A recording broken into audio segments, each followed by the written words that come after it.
Alors mes chers amis, la fois précédente, nous avons expliqué quel était le problème auquel on assistait avant que Hillel Hazaken soit intervenu lorsque la 7e année arrivait. Je répète en un mot, il y avait des personnes qui avaient besoin d'argent, des personnes pauvres, des personnes qui avaient besoin d'argent pour pouvoir investir par exemple. Ces personnes-là savaient que lorsqu'on a besoin d'argent, on va voir les riches bienfaiteurs, qui en général aiment bien prêter leur argent, on va les voir. Ces personnes-là allaient voir ces riches, et les riches disaient « Ah non, non, non, non, bientôt la Shemitah arrive, surtout pas. Moi, je ne prête pas mon argent. Pourquoi? Je vais te prêter mon argent, ensuite l'année de la Shemitah va arriver, et si jamais tu ne m'as pas encore remboursé, c'est fini. Je vais perdre tout mon argent. Tu veux que je te prête 200 000 euros? Quand je perds moi maintenant mes 200 000 euros, je ne veux pas. » Quel était le problème? Il y avait un double problème. Premier problème, c'est que les riches, ce faisant, non seulement ils rataient l'occasion d'accomplir une mitzvah magnifique, qui est la mitzvah du prêt, et en dehors de ça, raisonner de cette façon-là, et de dire je ne prête pas d'argent parce que j'ai peur que la Shemitah dispense l'autre personne de me rembourser, c'est très grave d'après la Torah. Et d'autre part, les pauvres qui avaient besoin d'argent, eh bien ils n'avaient plus d'argent, ils n'avaient pas d'argent, personne n'était d'accord de leur prêter. Alors, que faire? Comment résoudre cette problématique-là? Hillel Hazaken est venu et il a institué ce qui s'appelle le Pruz Boul. Pruz, ça veut dire en araméen une takana, une institution. Et Boul, c'est les riches. Il a fait une institution en faveur des riches pour pouvoir permettre aux riches d'accomplir la mitzvah comme il faut sans perdre leur argent. Et bien évidemment, cette takana a été aussi bienfaisante pour les pauvres, qui enfin pouvaient, même pendant la 7e année, recevoir de l'argent en prêt lorsqu'ils en avaient besoin. En quoi consiste ce Pruz Boul? On a dit, je dois de l'argent à quelqu'un. La Shemitah arrive, la Shemitah se termine, la 7e année se termine, s'achève, c'est fini.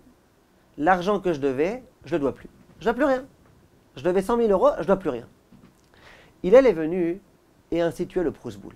En quoi il consiste le Pruz Boul?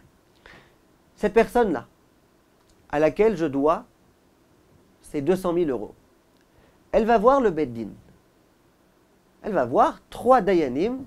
D'après le Shulchan Aruch, ça doit être des Dayanim importants, un vrai Beit Din. Un Beit Din reconnu, dont la notoriété est acceptée de tous.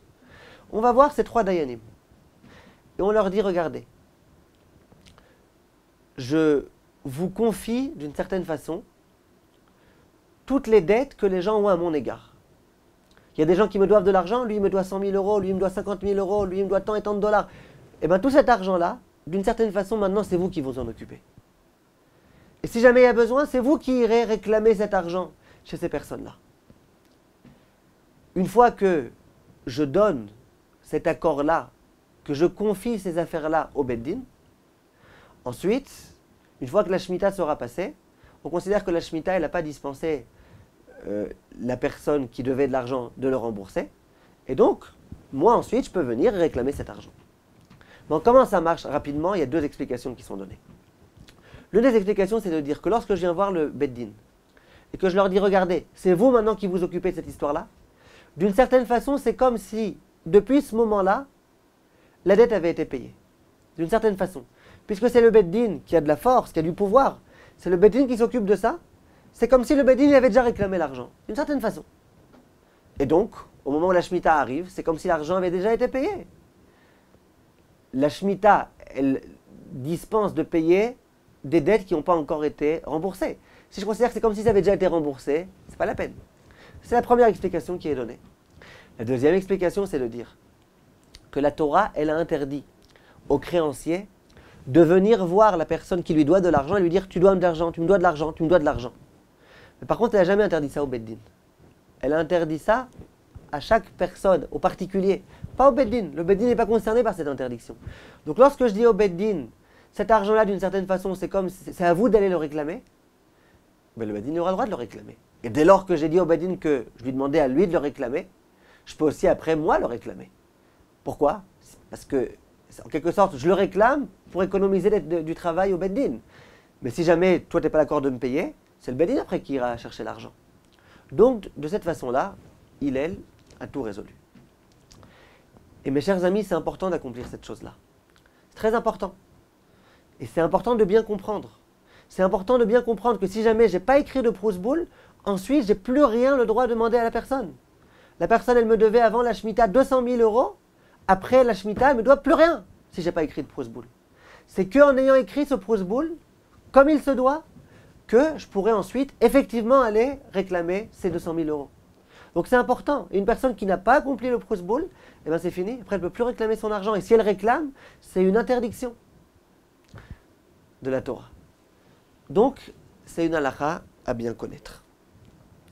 Dans le Proust-Boule, donc il y a bien évidemment le texte qui est rédigé, plus ou moins comme je vous l'ai dit là en français.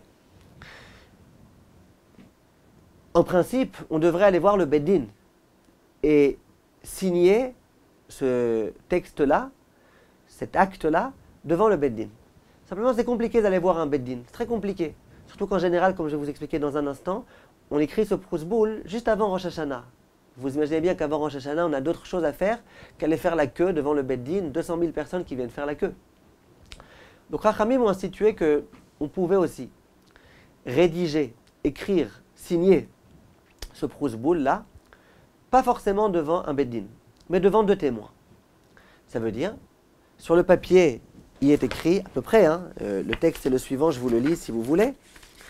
Il est écrit, nous sous-signons les témoins, un tel et un tel, que est venu nous voir un tel, donc le créancier, celui auquel on doit de l'argent, est venu nous voir. Et il nous a dit, écoutez bien, tout l'argent qu'on me doit, je le confie au Dayanim, Rav un tel et Rav un tel, et je leur confie cette dette de sorte à ce que le jour où je voudrais, je pourrais venir réclamer cette somme. Ensuite, on signe la date à laquelle on a écrit ce Proust-Boule, et les deux témoins devant lesquels j'ai dit cette chose-là, eux aussi doivent signer. Les Dayanim, ils n'ont pas signé, c'est pas grave. C'est pas la peine que les Dayanim signent. S'il y a deux témoins qui disent que de façon explicite, j'ai confié toutes les dettes qu'on me devait au Beddin, c'est suffisant. Le Beddin n'est pas au courant, il n'y a pas besoin d'être au courant. C'est même pas la peine d'ensuite envoyer cet acte-là au Beddin. C'est pas la peine, cet acte il reste chez moi à la maison. Si après je le perds, cet acte-là, c'est pas grave non plus. J'ai le droit, et on me fait confiance lorsque je dis j'ai écrit un Proust-Boule et ensuite il s'est perdu. Simplement, a priori, on essaye de le garder au moins jusqu'à Rosh Hashanah de la 8e année. Au moment où vraiment, n'était-ce le fait qu'on ait écrit un Proust-Boule, toutes les dettes auraient été complètement annulées. Voilà de quelle façon, plus ou moins, rapidement, ça fonctionne. Ensuite, il faut savoir que ce Proust-Boule, si jamais je ne peux pas le faire moi-même, imaginez pour une raison ou pour une autre, je ne peux pas moi-même venir voir deux témoins et leur dire écoutez, venez on écrit le Proust-Boule. Je ne peux pas. Alors beaucoup de poskim, le Rav Ovadia Yosef entre autres, le Rav Ben Sion Abba Shaul entre autres, disent qu'on a le droit de nommer quelqu'un shaliach, envoyé, émissaire pour le faire à notre place. C'est moi je ne peux pas aller voir deux édim, deux témoins. Simplement je sais que mon ami, de toute façon lui il va aller voir deux témoins pour les dettes qu'on lui doit à lui-même. Alors je peux lui dire regarde, au moment où tu vas faire signer les témoins, remplis deux actes. Un acte pour toi, c'est la façon que tu allais faire, et un acte pour moi. C'est toi qui vas le faire à ma place. Et ça fonctionne. Si on peut, vaut mieux aller voir soi-même les témoins. Mais en tous les cas, si on ne peut pas, c'est pas grave, on peut le faire de cette façon-là. Dans certains actes de Proust-Boule, on procède aussi à une acquisition. On fait un kinyan. On fait un kinyan de sorte à vraiment être sérieux au moment où on le fait et de sorte à ce que, effectivement, ces dettes-là, dorénavant, elles appartiennent au Beddin. Ça veut dire que le Beddin va pouvoir aller et les réclamer. Donc on a l'habitude de faire un kinyan. En général, il y a d'autres raisons pour lesquelles on fait ce kinyan. C'est un petit peu compliqué et ce n'est pas très nécessaire pour l'instant. Donc ce n'est pas la peine de les préciser. Mais dans tous les cas, dans la mesure du possible, on essaye de procéder à un kinyan, bien que ce n'est pas obligatoire. Les femmes sont elles aussi tenues par le Proust-Boule. Ça veut dire qu'une femme ou une jeune fille qui a de l'argent qui lui appartient à elle et qu'elle aurait prêté à quelqu'un et qui ne souhaiterait pas que lorsque la Shemitah s'achève, que l'autre personne ne lui rembourse pas, elle aussi, elle doit procéder à un brousse-boule. Imaginez que j'ai par exemple un frère qui est loin de la Torah et les mitzvot. Il n'accomplit pas du tout la Torah et les mitzvot. Si je lui raconte cette histoire-là, qu'à la fin de la Shemitah, il n'aura plus le droit de réclamer l'argent qu'on lui doit, il va se moquer de moi. Simplement, moi, je l'aime, c'est mon frère, et je sais que lorsqu'il va aller réclamer ces dettes-là, après Rosh Hashanah, il va faire quelque chose d'interdit. Est-ce que j'ai le droit, même sans lui demander la permission, d'écrire un brousse-boule pour lui? Disent de nombreux décisionnaires que j'ai le droit. Pourquoi j'ai le droit? Parce que, à partir du moment où j'aurai écrit ce brousse-boule est dans son intérêt à lui, c'est pour son bien à lui, c'est pour lui éviter de commettre une avéra. Donc j'ai la possibilité, bien qu'il n'est pas au courant, de lui donner ce qu'on appelle en hébreu un srout, ce mérite-là. C'est un mérite pour lui. C'est pas quelque chose qui est censé l'embêter, c'est pas quelque chose qui va lui faire perdre quoi que ce soit. Donc j'ai le droit de le faire pour lui. Le Chazon Ish disait que si la personne pour laquelle je viens procéder à ce brousse-boule, c'est quelqu'un qui n'est pas du tout religieux et qui se moque de tout, alors s'il se moque du brousse-boule, il se moque. Moi, la raison pour laquelle je le fais, c'est parce que c'est un mérite pour lui. Mais s'il lui est dit, pour moi, c'est pas un mérite, pour moi, c'est des bêtises, tout ça. Dit le Chazon Ish, eh ben, ça sera un problème. Il n'y croit pas à ce brousse-boule. Comment tu peux faire un brousse-boule alors qu'il n'y croit pas, alors qu'il n'est pas intéressé à le faire? Comment tu peux le faire en son nom? Simplement, beaucoup de décisionnaires, dont le Rav Ovadia, disent que c'est pas tout à fait vrai. Pourquoi? Parce qu'au jour d'aujourd'hui, en général, les personnes qui sont loin de Torah et des mitzvot, c'est pas que c'est par principe. C'est pas qu'elles veulent pas. C'est pas que leur intérêt c'est de se moquer de Hachem. Chas v'shalom.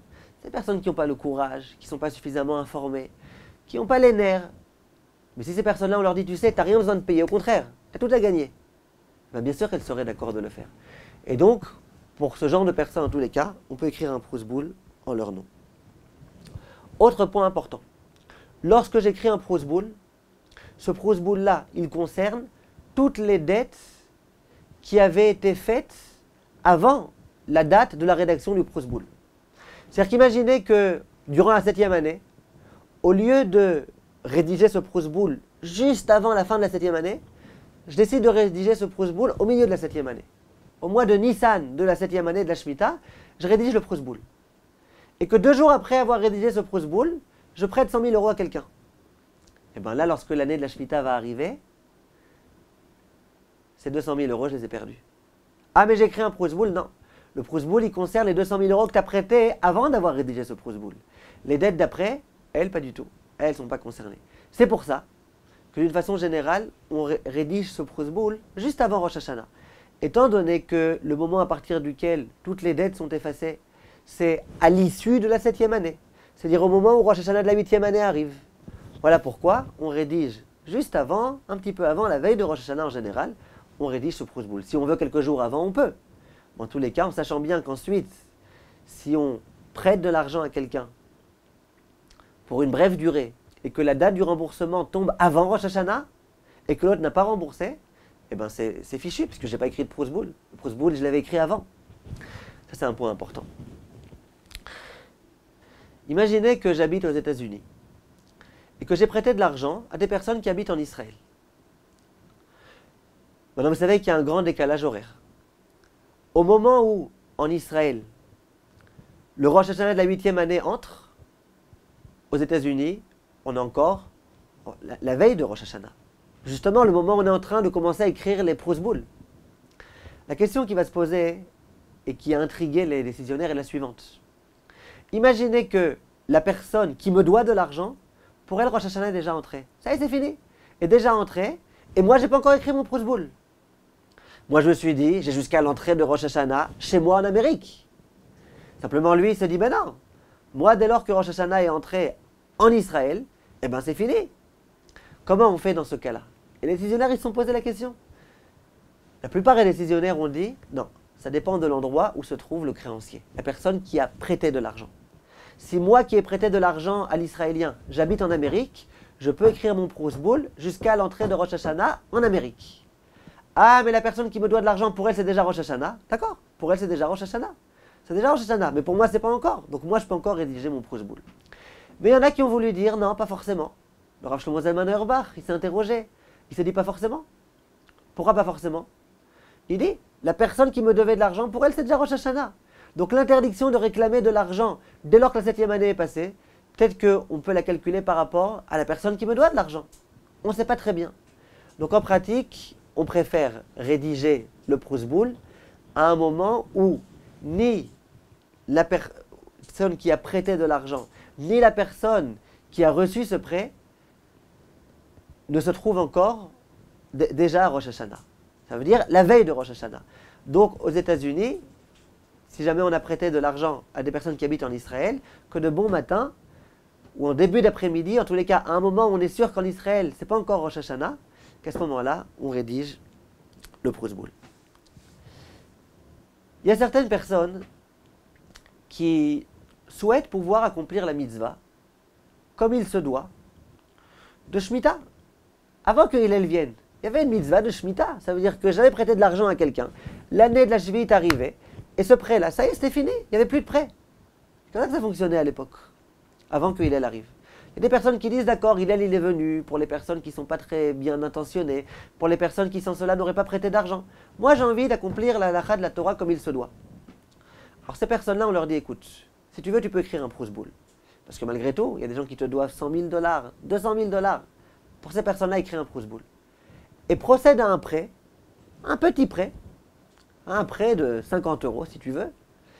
Et ce prêt-là, tu ne l'inclus pas dans ton Prusboul. C'est un prêt sans Prusboul. Et voilà, 1 mois et demi avant Rosh Hashanah, ou alors même si tu veux, la veille de Rosh Hashanah, tu prêtes cet argent en disant à la personne, voilà, il faut que tu me la rendes avant Rosh Hashanah. Dès que le moment de Rosh Hashanah arrive, c'est fini. Cette personne ne doit plus d'argent. Et moi, comme ça, je me suis acquitté de cette mitzvah-là. Ça veut dire que j'ai procédé un petit peu de la logique de la Torah qui consiste à dire que lorsque la Shemitah arrive, c'est fini. Il n'y a plus d'argent, il n'y a plus de dette. Moi, je n'ai pas le droit d'aller réclamer cet argent. Et de cette façon-là, je peux m'acquitter de cela. Imaginez, cas critique, que la veille de Rosh Hashanah, au moment, comme je vous disais tout à l'heure, on est déjà en train de dire « Achot ketana », c'est déjà le crépuscule du soir. La période de Ben Hashmashot, on est entre la semaine et le jour de Yom Tov, je m'aperçois, ouais, il y a des personnes qui me doivent 1 milliard et j'ai oublié d'écrire le Prusboul. J'ai oublié. Si je n'ai pas écrit le Prusboul, ce milliard, je l'ai perdu. En principe, j'aurais dû écrire le Prusboul en journée. C'est déjà plus la journée. Alors, c'est pas déjà Rosh Hashanah, il n'y a pas encore les 3 étoiles dehors, mais on n'est déjà plus la veille de Rosh Hashanah. On est dans une situation un petit peu ambiguë. Il y a pas mal de décisionnaires qui ont voulu dire qu'à ce moment-là, on peut encore procéder au Prusboul. Écrire, chas v'shalom, c'est sourd d'écrire, on ne peut plus écrire. Alors comment je vais faire signer les témoins? Disent les décisionnaires à l'oral. Tu prends rapidement 2 témoins, tu leur dis, regardez, les 2 témoins, je veux que vous sachiez que toutes mes dettes, je les confie au Beth Din, un tel et un tel. Vous êtes mes témoins. Et dans ce cas de force majeure, vu qu'il n'y a plus rien d'autre à faire, c'est ce qu'on fait. Attention, si les 3 étoiles sont déjà sorties, si Rosh Hashanah est déjà entré, il n'y a plus rien à faire. Voilà, on continue la prochaine fois pour parler très succinctement de ce qui se passe après Rosh Hashanah. À savoir, si jamais je n'ai pas écrit le Prusboul, que Rosh Hashanah est arrivé, que la personne qui me doit de l'argent, elle ne me le doit plus, mais qu'elle souhaite malgré tout me le rendre. Ça c'est pour la prochaine fois, Bezrat Hashem. Kol tov, mes chers amis, et à bientôt.